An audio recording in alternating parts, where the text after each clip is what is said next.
शुरुआत होती है 2001 जनवरी के महीने 26 जनवरी, जब गुजरात के भुज में भूकंप आता है और बहुत बड़ी बर्बादी होती है।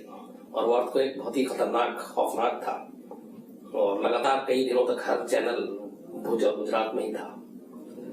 अभी गुजरात के भूकंप से लोग उबरे भी नहीं थे कि फिर एक नेपाल से खबर आती है राजशाही परिवार के पूरे 9 लोगों की एक साथ मौत की, कत्लेआम की। ये जून में हुआ था, जनवरी में भूकंप, जून में फिर राजशाही परिवार। जुलाई में फूलन देवी का मर्डर होता है दिल्ली में और वो भी काफी सुर्खियों में रहा। दिन कुछ महीना बीतता और फिर सितंबर आता है तो अमेरिका में 9/11 होता है। ये भी 2001 में हुआ। वर्ल्ड ट्रेड सेंटर और वो प्लेन का उसमें टकराना, वो तस्वीरें आती आंखों के सामने, ऐसा लगता कल की बात है। 9/11 के 2 महीने बाद दिसंबर आता है और दिल्ली में फिर से पार्लियामेंट अटैक होता है, एक बहुत बड़ा। हिंदुस्तान में मतलब आतंक का इससे बड़ा हमला कोई हो नहीं सकता, क्योंकि आतंकवाद सीधे उस दिन संसद की दहलीज तक पहुंच गया था। तो पार्लियामेंट अटैक होता। तो 2001 इस मामले में, खबरों के मामले में बहुत सारी ऐसी चीजें हुई। ये जब मैं नेपाल राजशाही परिवार की कुछ चीजें मैं देख रहा था तो फिर मुझे अचानक याद आया कि 2001 में ऐसी बहुत सारी चीजें हुई। तो पहला तो आपको मैंने बताया कि मतलब भुज से लेके 9/11, पार्लियामेंट अटैक, फूलन देवी का कत्ल और नेपाल राजशाही परिवार की मौत, जो आज हमारी कहानी है। ये पूरी कहानी है, इसको लेके बहुत सारे सवाल, रहस्य आज भी जिंदा है। आज भी बहुत सारे लोग, खासतौर पे आप नेपाल में जाएं तो वहां के लोग यकीन नहीं करते हैं जो इस कत्लेआम के पीछे की वजह बताई। हालांकि वहां 2 सदस्यीय कमेटी भी बनी थी, सुप्रीम कोर्ट के जिसमें चीफ जस्टिस थे और स्पीकर थे वहां की लेजिस्लेटिव उसके। उन्होंने भी अपनी रिपोर्ट में जो बात कही उसको भी नहीं मानते हैं लोग, बिलीव नहीं करते हैं। जो पूरी कहानी सिलसिलेवार है वो ये है कि नेपाल में तब नेपाल नरेश जो थे वो वीरेंद्र विक्रम थे, राजा वहां के, और उनकी पत्नी जो महारानी थी ऐश्वर्या अपने सिंधिया खानदान जो हिंदुस्तान में है उनसे जुड़ी हुई थी और वो नेपाल की महारानी थी, वीरेंद्र विक्रम की पत्नी। इनके 2 बेटे और 1 बेटी थी। एक बेटा जो था इनका दीपेंद्र, एक निरंजन और 1 बेटी। तो नेपाल नरेश ने जो दीपेंद्र है उसको क्राउन प्रिंस बना दिया था। मतलब ये कि नेपाल नरेश के बाद अगला राजा जो है वो दीपेंद्र होगा। और राजा वीरेंद्र और दीपेंद्र ये दोनों नेपाल में बहुत पॉपुलर फिगर थे। खासतौर पर वीरेंद्र को बहुत ही ज्यादा लोग उनको प्यार करते थे, मानते थे। इसी बीच में हुआ ये कि जो क्राउन प्रिंस दीपेंद्र है, दीपेंद्र को इश्क हो जाता है एक दिव्यानी नाम की लड़की से। और ये जो दिव्यानी राणा, ये एक अच्छे खासे परिवार की लड़की, लेकिन शाही परिवार नहीं, लेकिन अच्छे खासे परिवार की लड़की। लेकिन जिस परिवार से आती थी उस परिवार को रावण परिवार वहां की, उसको महारानी ऐश्वर्या पसंद नहीं करती थी और इन दोनों में हमेशा कुछ ना कुछ चलता रहता था खानदान में। महारानी ऐश्वर्या चाहती थी कि प्रिंस दीपेंद्र जो है वो दिव्यानी से नहीं बल्कि एक सुप्रिया शाह है जो वहां की जो रॉयल फैमिली उनकी दूर के रिश्तेदार। तो ऐश्वर्या चाहती थी कि दीपेंद्र जो शादी करे वो करे सुप्रिया शाह से। दीपेंद्र अड़ा हुआ था कि मुझे शादी करनी है दिव्यानी से। और इस बात को लेकर माँ बेटे में कई राउंड बातचीत भी हुई, लेकिन वो तैयार नहीं थे। और चूंकि ये क्राउन प्रिंस था, आगे चलकर दीपेंद्र को ही राजा बनना था, तो जिससे भी वो शादी करता वो नेपाल की महारानी बनती। तो इसको लेके माँ बेटे में काफी बहस हुई है। यहाँ तक कि जो दीपेंद्र की बहन थी वो भी दिव्यानी की बजाय सुप्रिया के साथ, चूंकि सुप्रिया जिस कॉलेज में वहां पे पढ़ती थी नेपाल में, वो भी उसी कॉलेज में थी, तो दोनों में दोस्ती थी। तो दीपेंद्र की बहन भी चाहती थी जो प्रिंसेस की शादी जो है वो दिव्यानी से ना हो बल्कि सुप्रिया से हो। लेकिन दीपेंद्र लगातार जिद पे था कि वो शादी करेगा तो सुप्रिया से करेगा। ये पूरी जो जांच, इन्वेस्टिगेशन और इस कत्लेआम से पहले की जो कहानी थी वो यही थी। तो कई बार माँ बेटे, इवन नेपाल नरेश को मनाने की कोशिश की गई, उसने बात भी की, बट कोई माना नहीं। नेपाल राजशाही परिवार में एक कल्चर था, एक सिस्टम था कि हर फ्राइडे को एक फैमिली डिनर हुआ करता था। और वो डिनर ऐसा होता था कि अलग अलग मतलब फैमिली मेंबर के घर पे हुआ करता था।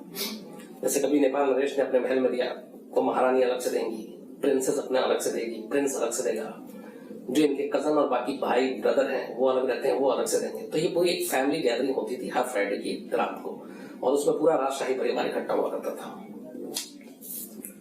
तो इधर दिव्यानी से शादी को लेकर लगातार बातचीत हो रही थी, लेकिन महारानी तैयार नहीं थी। और इसी बीच में 1 जून सन 2001 की तारीख आती है। 1 जून को फ्राइडे था, और इस बार जो फैमिली डिनर की गैदरिंग होनी थी वो क्राउन प्रिंस दीपेंद्र के घर पे होनी थी। हालांकि ये सारे जो है वहां पे एक, आप लोग काठमांडू बहुत सारे लोग गए होंगे, एक दरबार रोड है, मैंने देखा, बहुत खूबसूरत जगह है वहां पे, और उसी दरबार रोड पे पैलेस है ये रॉयल फैमिली का। तो वहां पे एक नारायण हिती पैलेस का हिस्सा है, त्रिभुवन सदन। नारायण हिती पैलेस में ही एक त्रिभुवन सदन है, जिसमें नेपाल नरेश के जो बेटे, जो क्राउन प्रिंस दीपेंद्र, वो रहा करते थे। मतलब ये उनका अपना एक, उसी पैलेस के अंदर त्रिभुवन सदन में उनका अपना घर था जिसमें वो रहते थे।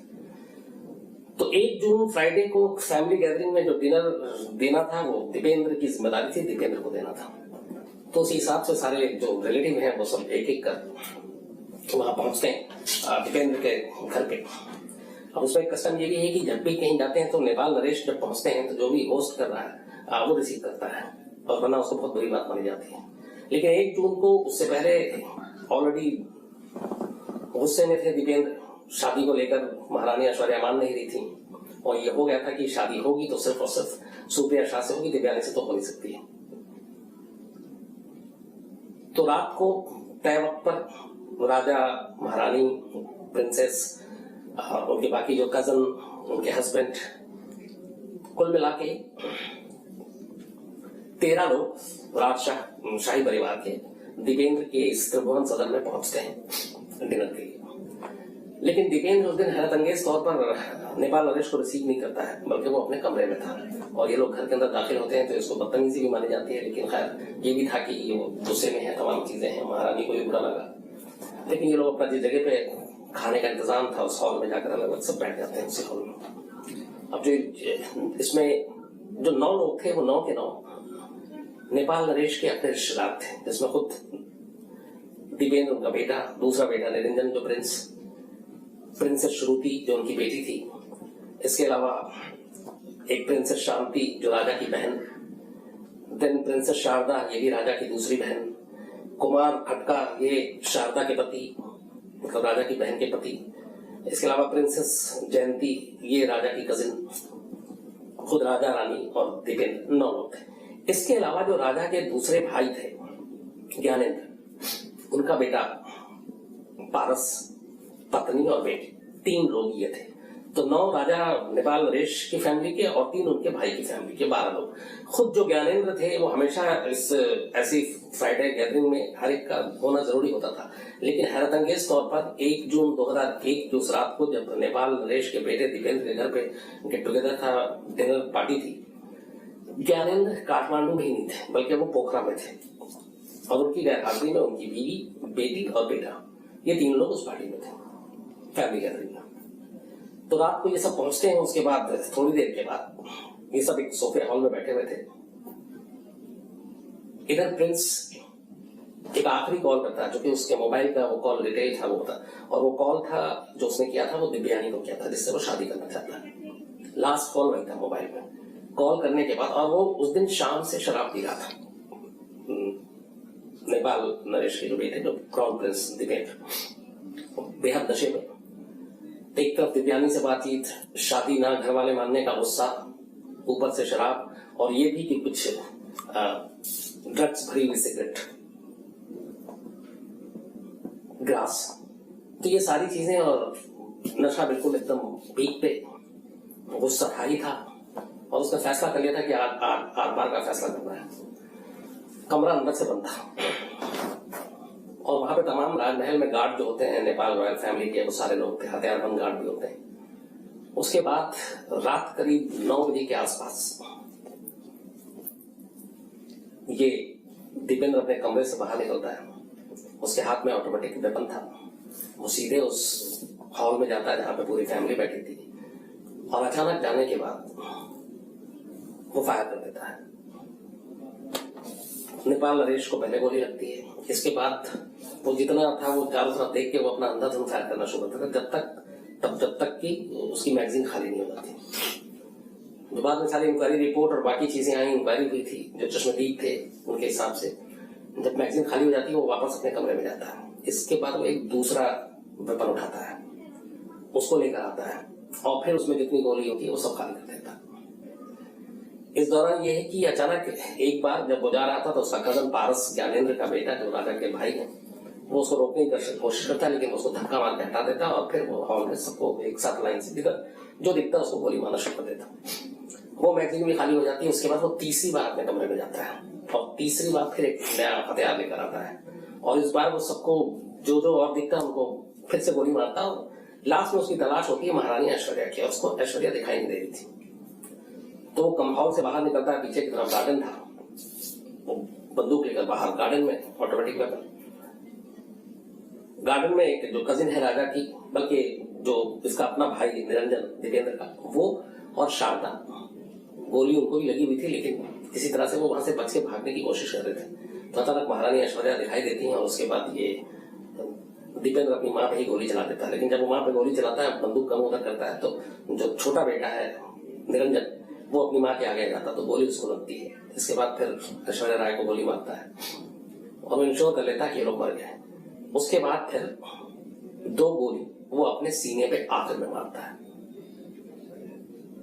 Prince, crown Prince. अब इस दौरान में गोली बारी की तमाम आवाज आ रही है। जो लोग वहां पे थे ये मतलब सारी हैरान करने वाली बात ये थी कि जो सारे गार्ड थे रॉयल फैमिली के, उनमें से कोई नहीं रोकता, कोई नहीं आता। जो वहां के एडीजी थे मेन, वो अपने कमरे से बाहर नहीं निकलते और ये सारी चीजें हो जाती हैं लगभग 5 से 10 मिनट के अंदर अंदर और कोई रोकने की भी कोशिश नहीं करता है दीपेंद्र को। इसके बाद जब ये बात महल में फैलती है तो फिर सारे गार्ड और ये सब भाग कर आते हैं। गोली चलाने वाला भी तब तक खुद ही अपने आप को गोली मार चुका है और वहां सब देखते हैं नेपाल नरेश और ये सारे लोग। तो तब तक वीरेंद्र विक्रम नेपाल नरेश की सांसें चल रही थी, होश में थे। उनको फिर वहां का जो मेन इंचार्ज थे सिक्योरिटी, वो सब उठाकर वहां से 5 किलोमीटर दूर दरबार रोड पे आर्मी के हॉस्पिटल ले जाया जाता है एक एक सभी को। लेकिन वहां जाने के बाद उस बारी बारी से सारे 8 लोगों की डॉक्टर मौत की पुष्टि कर देते हैं कि इनमें से कोई जिंदा नहीं। खुद क्राउन प्रिंस दीपेंद्र, उसकी अभी सांसें चल रही थी और वो जिंदा था, तो उसे कोमा में रखा जाता, लेकिन कोमा में था, वो बेहोश था। तो नेपाल नरेश के जो अपने करीबी सारे रिश्तेदार थे, बीवी, बच्चे, बहन, ये सारे लोग मारे गए। लेकिन हैरत अंगेज तौर पर जो नेपाल नरेश के भाई ज्ञानेंद्र की फैमिली थी, जिसमें बेटा पारस, बेटी और पत्नी, उनमें से 1-2 को गोली लगी लेकिन किसी की जान नहीं गई और वो तीनों बाद में बच गए। तो ज्ञानेंद्र के परिवार का एक भी सदस्य नहीं मारा गया और ज्ञानेंद्र को दुश्मन नहीं थे वहां पर।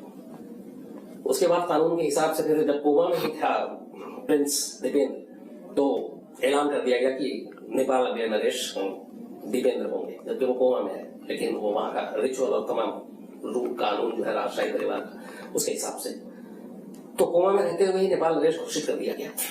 लेकिन 1 जून की रात से वो कोमा में रहा और फिर 4 जून को प्रिंस दीपेंद्र की भी मौत हो गई और मौत का ऐलान कर दिया गया। अब प्रिंस दीपेंद्र के बाद ये कि अब शाही परिवार के जो वीरेंद्र विक्रम के परिवार के सारे लोग मारे जा चुके थे, तो कोई ऑप्शन नहीं था। इसलिए वीरेंद्र के भाई ने ज्ञानेंद्र, जो पारस के पिता, जो उस रात फैमिली डिनर में नहीं मौजूद थे, जिनकी फैमिली के 3 लोग थे, वो तीनों के तीनों जिंदा बच गए। ज्ञानेंद्र वहां के अपने आप को फिर राजा डिक्लेयर करना लगते हैं और वो नेपाल नरेश बन जाते हैं। ज्ञानेंद्र और उनका बेटा पारस, उनकी नेपाल के लोगों में छवि अच्छी नहीं थी और पारस की बहुत सारी कहानियां थी तो वो पसंद नहीं करते थे, जबकि वीरेंद्र और दीपेंद्र को वहां की जनता पसंद करती थी। तो खैर उसके बाद ये राजा बन गए। बाद में वहां की सुप्रीम कोर्ट के चीफ जस्टिस और जो वहां के वो हैं हाउस ऑफ रिप्रेजेंटेटिव के स्पीकर, 2 लोगों की कमेटी बनाई गई इस पूरे मामले की जांच करने के लिए। उस कमेटी ने अपनी रिपोर्ट दी और उस रिपोर्ट में ये कहा कि ये पूरा कत्लेआम क्राउन प्रिंस दीपेंद्र ने किया और उसकी वजह ये थी कि वो शादी करना चाहता था दिव्यानी से, महारानी तैयार नहीं थी, वो चाहती थी कि सुप्रिया से शादी करे और उसी इश्क की खातिर उसने अपने पूरे खानदान को मौत के घाट उतार दिया। ये फाइनल रिपोर्ट आई, जिसके बाद ये सारी चीजें केस को बंद करना पड़ा। लेकिन इस रिपोर्ट पे नेपाल की जनता, नेपाल के लोग बिलीव नहीं करते। उनका कहना है कि ये ऐसा हो नहीं सकता। और जो प्रिंस दीपेंद्र के जानने वाले जितने दोस्त थे, उन तमाम लोगों ने अलग अलग बयान दिया। उसने कहा कि वो अपने परिवार को बहुत प्यार करता था और वो अपने इश्क के लिए पूरे खानदान का खात्मा नहीं कर सकता, जब उसे ये भी पता है कि वो अगला नरेश है, अगला राजा है नेपाल का। इसके बाद बहुत सारी थ्योरी आई इस पूरी मैस्कर को लेकर, इस नेपाल राजशाही के खात्मे को लेकर, कि इसमें कौन कौन क्या हो सकता है। एक चीज इसमें जो नई ट्विस्ट आई थी वो आई 2009 में, जब एक तुल बहादुर शेरचंद करके एक शख्स था, वो सामने आया और उसने कहा कि 1 जून 2001 की रात को जो राजशाही परिवार के महल में जो कुछ हुआ था वो उसको मैंने किया था, मैंने जाकर मारा था और मुझे बदला लेना था, क्योंकि जो विदेश से फंड आता था नेपाल की जनता के लिए वो शाही परिवार अपने ऊपर खर्च कर लेती थी और मुझे इस बात का गुस्सा था। हालांकि उसने उसके सपोर्ट में और उसके एविडेंस में कुछ मिला नहीं और ये लगा कि वो सिर्फ बड़बोलापन कर रहा है, उसको जेल भेज दिया गया, लेकिन वो चीज सही साबित नहीं हुई। इसी दौरान एक और खबर आई कि जब उस वक्त ये सारी चीजें हो रही थी तो नेपाल के विदेश मंत्री थे चक्र बस्टोला, तो उनका कहना था कि इस मैस्कर के पीछे, नेपाल राजशाही परिवार के पीछे जो लोगों ने जो थे, उन्होंने उस वक्त के प्रधानमंत्री गिरिजा प्रसाद कोइराला को भी मारने की कोशिश की थी और उनकी कार पे हमला भी हुआ था, लेकिन वो बच गए। ये साजिश बड़ी थी, लेकिन इस साजिश के पीछे कौन था विदेश मंत्री, उसका खुलासा कभी नहीं कर पाया। एक पेशे से पत्रकार वहां के थे कृष्ण अबिरल, उन्होंने एक इसके ऊपर पूरी किताब लिखी, पूरी इस मैस्कर के ऊपर, और उसमें उन्होंने लिखा था कि दरअसल उस रात दिपेंद्र के भेष में वहां नकाबपोश आए थे हथियारबंद और उन्होंने गोलियां चलाई थी अंधाधुंध और उन्होंने दिपेंद्र को भी मारा था। दिपेंद्र का इसमें कोई रोल नहीं था। और वो दो कौन थे, दो नकाबपोश, किसने भेजा था, ये पहली आज भी पहली है, इस पे कोई सबूत, कोई बाकी चीजें आएंगी। एक वहां पे जो आम लोगों की धारणा थी वो ये कि इस पूरे हत्याकांड के पीछे दिपेंद्र नहीं बल्कि ज्ञानेंद्र ही है, राजा के छोटे भाई, और उन्हें पता था कि जब तक नेपाल नरेश को सिर्फ मारने का फायदा नहीं है, उनके दोनों बेटे, एक तो क्राउन प्रिंस दिपेंद्र और दूसरा निरंजन, इन दोनों को भी मार देंगे, तभी वो गद्दी खाली होगी और फिर उनकी फैमिली का कोई बन सकता है, उसमें वो या उनके बेटे।